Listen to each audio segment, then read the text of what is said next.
Wacana libur sekolah selama 1 bulan selama bulan Ramadan yang digulirkan oleh pemerintah menjadi perbincangan hangat di masyarakat.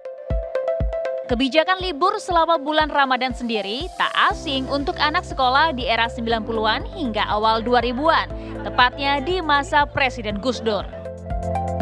Kebijakan ini juga masih diterapkan di sekolah-sekolah yang berada di Kementerian Agama seperti madrasah dan pondok pesantren. Kini sedang dikaji untuk diterapkan di sekolah-sekolah umum. Sejatinya, libur sekolah selama bulan Ramadan bisa memberikan kesempatan bagi siswa untuk memahami esensi bulan suci dan memperbaiki ibadahnya dengan konsekuensi meninggalkan sejenak mata pelajaran umum. Bagaimana sebaiknya implementasi wacana libur sekolah ini dilaksanakan? Tim TV One mengabarkan.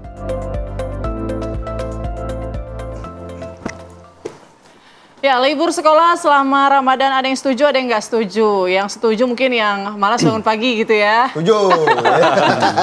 Malas nganterin anaknya sekolah. Tapi yang tidak setuju biasanya ibu-ibu bekerja, nanti bingung bagaimana mendampingi anak-anaknya di rumah. Betul. Apa saja kegiatannya, tidak ada yang mendampingi gitu. Nah, ini kalau menurut ibu-ibu, orang tua ya, bapak-bapak. Tapi kalau menurut MUI dan juga Koordinator Nasional Perhimpunan Pendidikan dan Guru atau P2G, ini seperti apa? Langsung saja kita kenalkan. Ada dua narasumber kita pada pagi hari ini yang sudah hadir. Ada Mas Satriwan Salim. Satriwan Salim, Koordinator Nasional Perhimpunan Pendidikan dan Guru P2G. Selamat pagi, Mas Satriwan. Dan Buya Anwar Abbas, Wakil Ketua Umum MUI. Assalamualaikum, selamat pagi Buya. Waalaikumsalam Mbak Putri, Mas Philip. Oke, pertama kita mungkin dengarkan pendapat Buya dulu lah. Dari MUI sendiri mengkaji wacana libur saat Ramadan ini gimana tuh nanti? Efektif nggak kegiatan belajarnya atau lebih banyak ruginya sebetulnya? Yang pertama saya ingin tegaskan bahwa tempat mendidik dan mengajari anak itu tidak hanya di sekolah, tapi juga di rumah tangga dan di masyarakat. Jadi dengan demikian tempat pendidikan itu ada di 3 tempat. Tapi selama ini kita lihat tempat pendidikan itu lebih banyak berlangsung di sekolah. Padahal anak-anak ini tidak boleh kita kerangkeng di sekolah. Karena dia akan terjun ke tengah-tengah masyarakat. Oleh karena itu bagi saya anak-anak ini harus sering dibawa ke tengah-tengah masyarakat. Supaya mereka tahu apa persoalan yang dihadapi masyarakat gitu. Nah, oleh karena itu saya terus terang saja dengan adanya ide ini ya, bukannya libur sekolah dia ya, tapi tempat belajarnya dipindahkan ke rumah dan dipindahkan ke tempat tengah-tengah masyarakat gitu.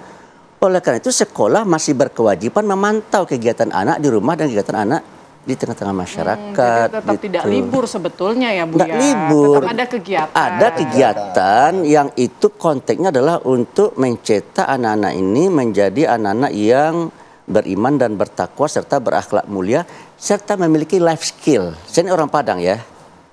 Semestinya anak-anak ini kita juga kasih keterampilan yang bersifat life skill. Berdagang misalnya. Berdagang. Bulan puasa adalah momen untuk anak-anak berlatih berbisnis ini ya.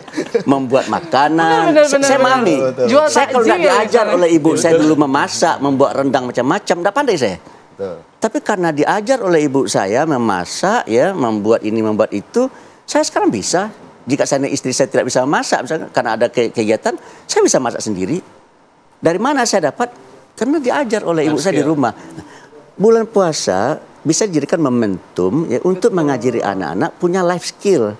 Kalau perempuan biasanya buat kue lebaran. Ya jelas. Tidak hanya untuk lebaran tapi bisa juga dia jual di sore hari kan. Betul. Dia buat makanan, dia buat minuman. Jadi dia terlibat dalam proses produksi, kemudian dia juga ikut dalam memasarkan, dalam distribusi.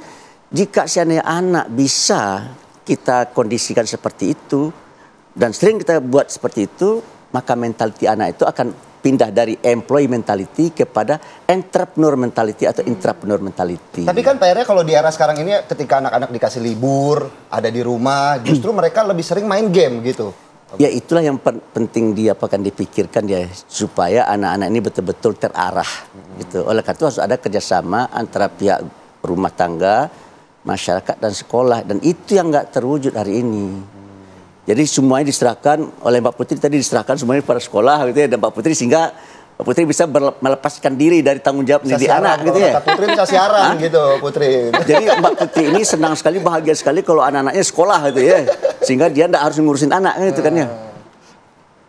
Jadi itu masalah kita menurut saya, dan masalah yang dihadapi Mbak Putri itu tidak hanya Mbak Putri yang mengalami, tapi banyak pihak. Oleh karena itu bagi saya ya. Enggak, kalau ibu bekerja ini kan kita udah ngobrol nih Pak, wacana ini kan udah tersebar. Jadi ibu-ibu komplek nih udah ngomong nih soal yang ibu bekerja geresah. Nanti kalau dia kerja anaknya siapa yang nemenin? Kalau misalnya ada tugas dari sekolah juga, misalnya online kan ada juga ya usulan-usulan ya Mas, soal daring aja lah sekolahnya gitu. Nah itu gimana nanti pendampingan mereka terhadap akses internet? Nah itu juga kan jadi apa ya, kekhawatiran ibu-ibu bekerja. Nah kalau dari P2G sendiri gimana Mas? Ya makasih, betul kalau Buya tadi bilang sentra pendidikan itu ada 3 ya, ada rumah, sekolah, kemudian masyarakat. Pertama tentu di rumah gitu. Nah memang ideal di rumah itu misalnya 24 jam, tapi kan tidak juga karena orang tua sebagian juga bekerja kan. Kalau di perkotaan kelas menengah kan ya seperti kita semua gitu. Kalau yang masyarakat di pedesaan kan juga bekerja di sawah, ke ladang gitu ya, nelayan dan seterusnya. Jadi siapa yang mau mendampingi anak-anak seharian itu? Makanya kami memiliki formula yang kami coba tawarkan ke Kementerian Agama, yaitu kegiatan intrakurikuler yang kita sebut sebagai kurikulum itu tetap dilaksanakan. Cuma nanti ya kan wujudnya ada kegiatan proyek yang seperti tadi Buya sampaikan. Jadi dua-duanya dapat gitu ya, dua-duanya dapat, baik yang kurikulernya tetap dapat, intrakurikuler maksud saya yaitu belajar materi ya kira-kira. Anggaplah kalau kita simulasikan sampai jam 9 pagi itu belajar yang kurikuler, kimia, fisika, IPA, IPS, matematika tetap belajar ya kan, atau sampai jam 10. Nah sisanya misalnya sampai jam 2 atau sampai jam 1 itu kegiatan yang proyek ke masyarakat. Nah di kurikulum Merdeka memang ada desain itu yang namanya proyek penguatan profil pelajar Pancasila. Yang diantara tema itu ada tema kewirausahaan yang tadi Buya sebutkan itu. Ya kan, jadi anak-anak bisa kita latih selama 3 minggu kurang lebih Bu ya. 3 minggu itu untuk mengikuti kegiatan proyek. Proyek itu untuk SMA misalnya kelas 10 gitu ya, itu 3 proyek selama setahun. Jadi untuk bulan Februari besok itu kelas 10, kelas 11 atau kelas 7, kelas 8 bisa ngelaksanakan 1 proyek atau bahkan bisa 2 proyek. Setiap level tingkat pendidikannya kan beda-beda pasti proyeknya ya. Betul. Nah proyek yang selain wirausaha mungkin proyek apa yang kira-kira? Oh ada misalnya membangun tadi ya ketahanan spiritual, membangun ruang-ruang perjumpaan dengan yang berbeda agama, berbeda suku. Ada apa tema proyeknya? Kebinekaan, Bhinneka Tunggal Ika ada. Ada 7 tema proyek. Ada Bhinneka Tunggal Ika, bagaimana membangun ruang-ruang perjumpaan ya kan di saat Ramadan misalnya. Jadi jam 10 itu anak-anak kunjungan ke masjid, ke gereja, ke wihara gitu kan ya, bertemu dengan tokoh-tokoh agama gitu. Itu kalau temanya misalnya apa tadi Bhinneka Tunggal Ika. Ada tema yang namanya kearifan lokal. Ya kan bagaimana membangun nilai-nilai lokal wisdom yang ada di masyarakat. Ya kan seperti di Minang waktu kecil itu ada didikan subuh, kemudian siangnya ada kegiatan yang bernuansa agama apa gitu kan ya. Ada ceramah dan seterusnya. Itu jadikan proyek saja bisa sekarang. Itu tetap kurikulum. Jadi kurikulum sekolahnya nggak tertinggal gitu ya. Penanaman nilai-nilai spiritual, nilai-nilai pesan-pesan Ramadannya, tanggung jawab, toleransi, kepedulian, itu juga dipupuk. Nah udah 2 tuh ya, 3 tadi kewirausahaan. Semuanya kira-kira ada 7 tuh. Tinggal pilih. Berarti secara program sebenarnya udah siap. Jadi udah siap gitu ya? Tidak betul-betul libur. Jadi kalau dikatakan libur ya wajar orang tua kayak Mbak Putri khawatir kan gitu. Mas Philip sih senang ya gitu ya. Jadi karena apa? Di rumah ngapain? Kalau PJJ solusinya kami nggak setuju. Kenapa? Kalau online nggak setuju malah? Iya dong, karena screen time-nya. Nah, ini menjadi masalah global oleh UNESCO. Disampaikan sekarang anak-anak itu dia bertemu dengan layar itu, tatap layar itu Bu ya lebih banyak ketimbang tatap muka gitu kan. Karena apa? Di sekolah juga berbasis gawai, berbasis internet digital gitu ya. Makanya negara-negara maju kayak Australia terbaru sudah melarang anak di bawah 16 tahun tidak boleh punya media sosial. Di Eropa juga melarang anak membawa laptop atau gawai ya ke sekolah gitu. Nah, bayangkan kalau PJJ sajalah pendidikan jarak jauh, ya anak udah cocok. Ya, nah itu 1 gitu. Nah, yang kedua ada lagi, kita juga harus empati. Bulan puasa itu kan bulan empati tuh, kepedulian sosial dibentuk. Apa Bu ya? Guru-guru di madrasah swasta, sekolah swasta yang bawah, yang la yamutu wa la yahya, yang tidak bermutu karena kekurangan biaya sekolahnya. Itu kalau sekolah libur, orang tua nggak mau bayar SPP full. Kalau orang tua tak bayar SPP, guru-gurunya digaji dari mana? Nah, itu WA ke saya banyak dari Jawa Tengah, Jawa Ini Timur, juga dari salah daerah. satu yang menjadi polemik Khawatir ya, mereka, artinya Pak. Tidak Iya. semua ternyata mendukung untuk program ini begitu kan? Karena salah satu datang dari guru honorer ya. Betul, kalau kami betul-betul libur sekolah, Pak, nggak ada kegiatan, kami nanti itu yayasan akan motong gaji kami. Nah, kita tahu bulan puasa, Ramadan itu peningkatan apa? Konsumsi. Betul. Kebutuhan meningkat, gaji dipotong coba tuh. Nah, itu jangan sampai terjadi jadi zolim kita, ya kan, kepada guru-guru. Tapi yayasan nggak bisa disalahkan. Ini mirip ya, sudut pandang anak-anak juga banyak yang memilih untuk sekolah. Karena kalau nggak sekolah nggak dapat uang jajan katanya. Betul. Cuman tadi kita bisa kombinasikan dengan Buya tadi ya. Ada proyek penguatan profil pelajar Pancasila yang tetap juga tercapai nilai kewirausahaan, nilai-nilai toleransi tadi tetap gitu dilakukan. Jadi ada kegiatan yang berbasis masyarakat. Begitu ya. Oke, saya juga mau ke Pak Buya, bagaimana kemudian sebenarnya kan program ini juga selain mendapat suara yang berbeda dari pihak guru, kemudian dari beberapa sekolah, bahkan sekolah swasta juga kemudian belum mendukung sepenuhnya. Karena kan tidak semua melakukan puasa ya begitu ya. Jadi seperti apa nanti implementasinya untuk sekolah, tapi sesaat lagi setelah Apa Kabar Indonesia Pagi kembali seusai jeda. Ya, Anda kembali di Apa Kabar Indonesia Pagi, pemirsa. Kalau tadi kita sudah mendengarkan ya, sebetulnya tidak ada yang mengarah ke pro banget, kontra banget. Kalau dari dua narasumber kita sebetulnya ya boleh saja libur, tapi mendukung. Ada tapinya, ada gitu tapinya. ya. Atau kalaupun memang di sekolah ada tapinya juga. Nah, itu dari sudut pandang narasumber kita. Bagaimana dengan masyarakat? Saat ini sudah ada rekan kami, Yulinda Tridewi, yang akan mewawancari sejumlah masyarakat terkait pendapat mereka soal libur sekolah selama Ramadan tahun ini. Silakan, Yulinda. Ya, selamat pagi Putri, Philip dan juga pemirsa TV. Betul sekali, 3 bulan dari sekarang ini akan menuju ke Ramadan 2025. Ada juga wacana ini memberikan libur 1 bulan full untuk anak sekolah. Dan tentunya kami akan ajak Anda dan Putri dan juga Philip untuk mengetahui respon dari masyarakat mengenai wacana tersebut. Di sana sudah ada 3 narasumber saya pada pagi hari ini. Ada Pak Wahid, Ibu Sarah, dan Mbak Anissa. Kita nanya dulu nih, Ibu dan Bapak sudah tahu kan mengenai wacana libur 1 bulan full sama bulan Ramadan. Bapak setuju sama Ibu setuju? Saya setuju. Saya kurang setuju. Kurang setuju ya. Ada 2 ya, ada yang setuju dan tidak setuju. Bapak, kenapa setuju? Ya, banyak positifnya. Itu pernah diterapkan pada era Presiden keempat kalau nggak salah, yaitu Kiai Abdurrahman Wahid Gus Dur. Dan hasil yang saya pantau pada saat itu banyak positif karena ada beberapa kegiatan religi seperti pesantren kilat dan lain-lain. Oke, siap. Ini tadi Bapak setuju. Kita yang nggak setuju nih, Ibu dan Mbak nih. Kenapa nih nggak setuju? Karena anak-anak kalau liburan sekolah nanti dia main HP terus. Main HP terus. Oke, kalau Mbak gimana? Ya sama sih, lebih males kayaknya ya, bangunnya jadi kurang pagi. Terus juga main HP terus. Ya apa ya, kalau zaman sekarang tuh jadinya kaum rebahan dibilangnya tuh. Jadi lebih efisien ini gimana nih konsepnya? Liburnya berapa hari begitu? Kalau tadi kan Bapak setuju gitu ya, berapa hari nih efisiennya? Mungkin kalau boleh kasih masukan, seminggu sekolah, seminggu libur boleh. Maksudnya seminggu di rumah ya. Oke. Nah, Bapak ini setuju. Gimana? Nanti kan mungkin pembelajaran ini kan libur yang cukup panjang begitu.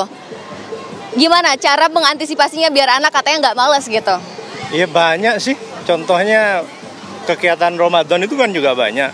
Impact-nya dari segi spiritual, mereka lebih fokus beribadah di rumah. Dari segi budaya mereka bisa interaksi dengan teman-teman sekitar, dengan orang kampung, aktif di remaja masjid dan lain-lain. Dari segi politik dan hukum juga banyak, mereka bisa mendengarkan banyak ceramah di TV, di YouTube. Tidak semua yang dilihat di HP itu negatif, jadi banyak positif, banyak pelajaran yang bisa diambil di YouTube itu. Jadi jangan dianggap anak yang main HP di rumah itu jadi negatif, bukan. Anak bermain HP itu tergantung orang tuanya. Dianjurkan yang positif seperti apa? Lihatlah TV yang memang mengajarkan tentang keagamaan, tentang akhlak yang baik. Begitupun dengan HP. Mainan yang ditonton adalah hal-hal yang positif, begitu. Itu mungkin untuk masyarakat muslim, anak-anak muslim. Bagaimana kalau misalkan anak-anak yang non-muslim, kan ini beragam sekali. Begini. Jadi tetap diterapkan sekolah tapi melalui online. Mungkin dikasih waktu 1 jam atau 2 jam di rumah. Itu kan adil kayaknya itu. Siap-siap. Nah, ini kita ke Ibu nih. Tadi Bapak Wahid bilang kalau misalkan harus ada sekolah online untuk mengantisipasi. Jadi anak tidak malas belajar begitu. Gimana, setuju apa enggak kalau ada sekolah online? Ya kalau ada sekolah online sih saya setuju juga sih. Ya sama deh, setuju-setuju aja. Tapi ya udahlah. Harapnya berarti untuk liburnya tidak begitu panjang, begitu 30 hari ya. Biar lebih ini aja sih, nggak terlalu. Seminggu sekolah, seminggu libur gitu.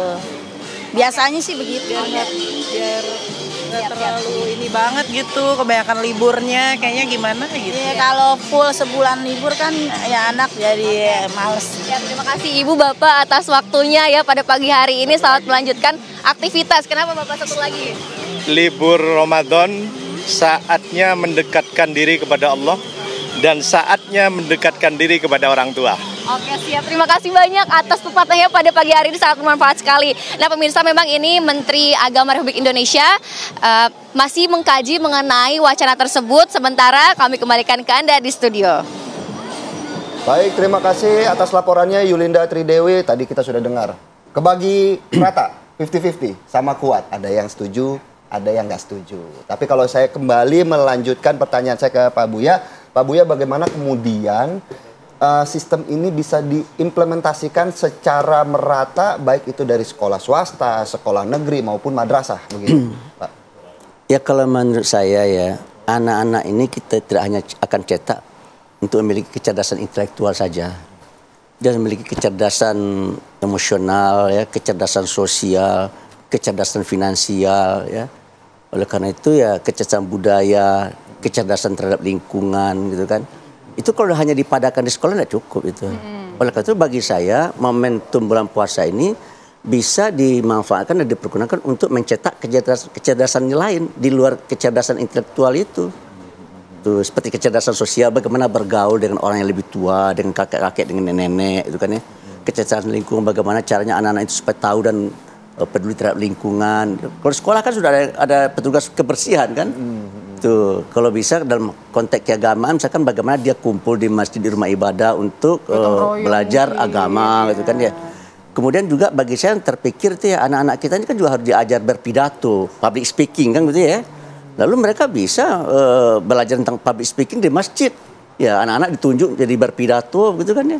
Dan itu menurut saya pengalaman yang kayak begitu itu sangat penting dan sangat berpengaruh terhadap pembentukan kepribadian sang anak. Berarti ini tidak hanya peran sekolah ya, tadi seperti yang Buya Makanya bilang harus ya. ada peran orang tua, peran masyarakat. Gitu. Nah, berarti program-program dari masyarakat setempat juga harusnya jelas, ada ya. itu yang perlu kita galakkan juga. Nah, ini gitu. bukan, ini di luar proyek yang tadi ya Mas Satriwan ya, di luar proyek dari yang sudah ada Tapi di proyek itu bisa berkolaborasi dengan masyarakat. Berkolaborasi. Bisa, sangat bisa. Jadi proyek penguatan profil pelajar Pancasila yang ada di kurikulum kita ya, kurikulum Merdeka khususnya gitu, itu bisa berkolaborasi dengan civil society, ya kan, dengan masyarakat, dengan lembaga-lembaga, dengan MUI, dengan NU, dengan Muhammadiyah, dengan PWI, dengan dengan wartawan, dengan KWI, kelompok-kelompok masyarakat lah, berbagai lintas profesi gitu. Karena tema-tema yang diberikan yaitu tema-tema yang terkait dengan persoalan real, ya kan, di dalam masyarakat gitu. Nah, ketika bulan puasa ini tentu ada tema-tema khusus yang bisa dieksplorasi oleh anak-anak kita, bagaimana membangun kepedulian sosial, ya kan, bagaimana membangun nilai-nilai spiritual, membangun literasi, misalnya literasi agama, ya kan. Nah, yang kedua penting di dalam Undang-Undang Sisdiknas, prinsip penyelenggaraan pendidikan itu harus demokratis, harus inklusif. Nah, jangan sampai kita hanya fokus diskusi anak murid kita yang muslim. Ya karena ada non-muslim juga murid-murid kita gitu, apalagi sekolah Kristen, sekolah Katolik, sekolah Kristen, kan nggak mungkin anak-anaknya kegiatannya hanya yang bermuatan Islam saja. Makanya proyek penguatan profil pelajar Pancasila atau kegiatan yang sifatnya kerjasama dengan lintas tadi ya, lintas sektoral tadi itu bisa didesain sedemikian rupa gitu. Nah, bagaimana membangun ruang-ruang perjumpaan selama bulan puasa. Betul, itu kan Bu ya. Betul. Yang Kristen kunjungan ke masjid, yang Muslim kunjungan ke pastor, ke romo, ketemu gitu kan ya, diskusi, dieksplorasi gitu masalah sosialnya apa yang di bulan puasa terjadi ya kan misalnya. Jadi tetap view-nya adalah Ramadan, pesan-pesan moral Ramadan gitu, tapi kemudian diterjemahkan oleh sekolah menjadi kegiatan ya kan yang sifatnya co-kurikuler. Gitu ya, bukan akademik loh ya. Ini kita nggak berbicara yang akademik, yang pelajaran tadi ya enggak ya. Nah, kemudian ini melibatkan lembaga-lembaga di luar sekolah. Karena kewajiban mendidik ya, tadi Buya sampai katakan pusat pendidikan itu masyarakat juga bertanggung jawab gitu kan ya. Oke lah, sekarang kita nggak bisa ideal, kita fair-fair saja. Orang tua Mbak Putri, Mas Philip kan kerja, ya kan kita kerja, guru juga, dia juga kerja kan anaknya di rumah gitu kan. Nah, artinya apa gitu? Masyarakat mesti dilibatkan, orang tua mungkin tidak bisa penuh juga, tapi masyarakat bisa, RT bisa, kelurahan bisa, dana desa ada.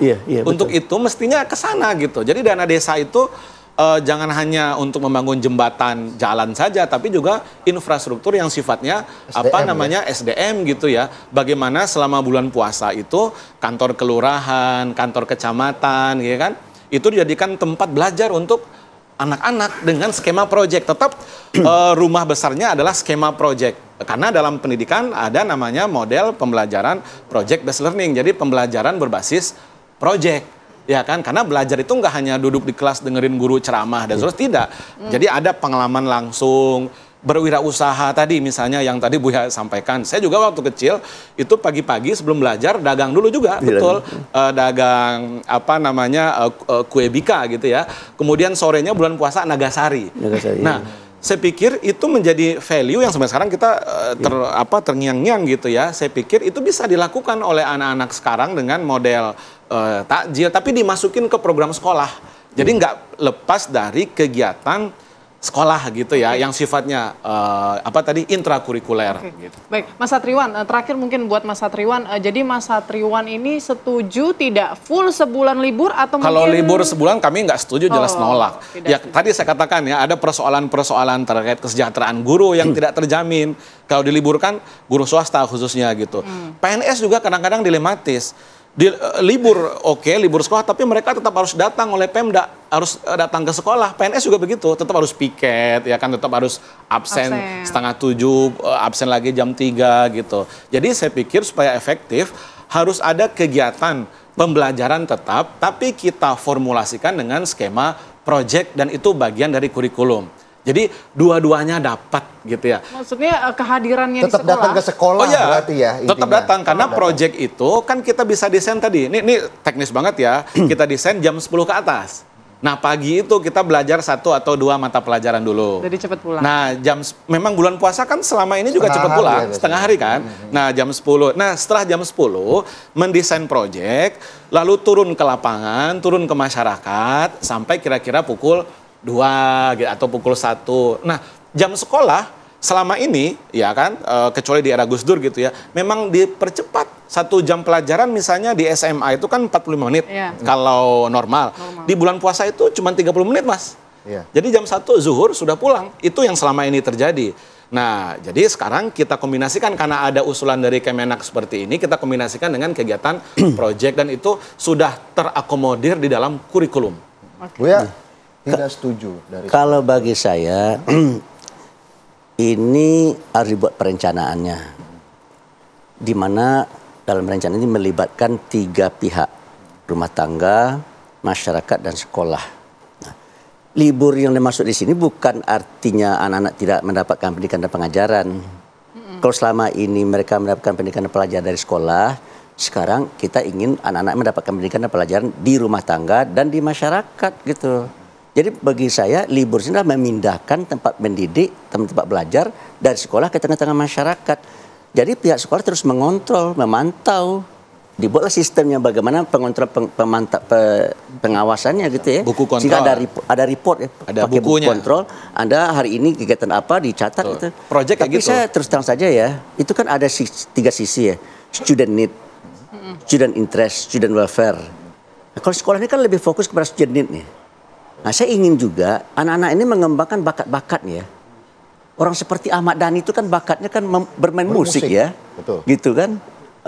Ayu Ting Ting kan senangnya menyanyi gitu. Menurut saya yang kayak gitu tuh harus diperhatikan dan anak-anak itu harus diberikan kesempatan untuk mengekspresikan dirinya gitu. Dan itu akan bisa dia pendapat lewat kegiatan-kegiatan di tengah-tengah masyarakat. Ada orang yang sedang berpidato kan, ya kasih kesempatan gitu. Dan kalau seandainya ada tadi bagaimana halnya dengan anak dari agama lain, ya begitu juga. Ya kalau seandainya mereka Kristen dan Katolik, mereka ya jangan hanya sekolah minggu saja kan gitu ya. Selama libur belajar di sekolah, mereka pergi sekolah Senin, Selasa, Jumat, Sabtu di gereja kan gitu ya. Seperti itu gitu. Sehingga dengan demikian anak itu tidak hanya mendapatkan informasi, pendidikan dan pengajaran dari guru saja, tapi juga dari masyarakat gitu. Dia bisa belajar dengan seorang seniman, dia bisa belajar dengan seorang pemain sepak bola, dia bisa belajar dengan seorang politisi gitu kan. Kalau perlu mesti kan di kampung itu diatur pergi ke kelurahan, ya, pergi kantor partai, pergi kantor DPRD gitu ya. Bagi saya itu penting gitu ya. Kalau seandainya anak-anak itu diberi kesempatan untuk melihat dan menyaksikan apa yang hidup di tengah-tengah masyarakat, itu nanti akan terjadi sebuah kesadaran bagi dia bahwa dia bukanlah seorang individu, tapi adalah warga masyarakat. Oleh karena itu dia tidak hanya bertanggung jawab terhadap dirinya, tapi juga bertanggung jawab kepada orang banyak. Itu yang harus kita ajarkan kepada anak. Dan mengajarkan itu lebih efektif terjun di tengah-tengah masyarakat langsung daripada kita ceramahin di ruang kelas. Oke, baik. Luar biasa ya. Berarti saya setuju sih ini. Jadi kayak sekolah tetap ada kurikulum tetap berjalan begitu ya. Kegiatan sosial tetap ditingkatkan begitu di luar sekolah. Jadi anak-anak ini bukan libur dalam artian tidak melakukan apapun. Tidak melakukan aktivitas tapi tetap banyak kegiatan yang bisa dilakukan di luar sekolah. Sehingga orang tua bisa juga bebas untuk apa? Yang masih juga ya. Nggak, maksudnya orang tua pastinya juga nggak khawatir tetap ya melakukan pengawasan. Ya makanya masyarakat, tokoh-tokoh masyarakat harus ikut andil lah. Karena anak-anak ini adalah pemimpin masa depan. Betul, yang bertanggung jawab terhadap masa depan anak-anak adalah kita bersama, tidak hanya orang tua, tidak hanya sekolah, tapi masyarakat juga harus terlibat dan dilibatkan. Baik, terima kasih banyak. Siap, Mbak Putri. Sudah bergabung bersama kita pagi hari ini, Buya dan juga Mas Satriwan. Semoga pendapat-pendapatnya ini jadi pertimbangan ya buat pemerintah untuk memutuskan apakah ini jadi wacana atau libur beneran. Libur beneran. Kita tunggu ya nanti setelah puasa ataupun pas puasa seperti apa.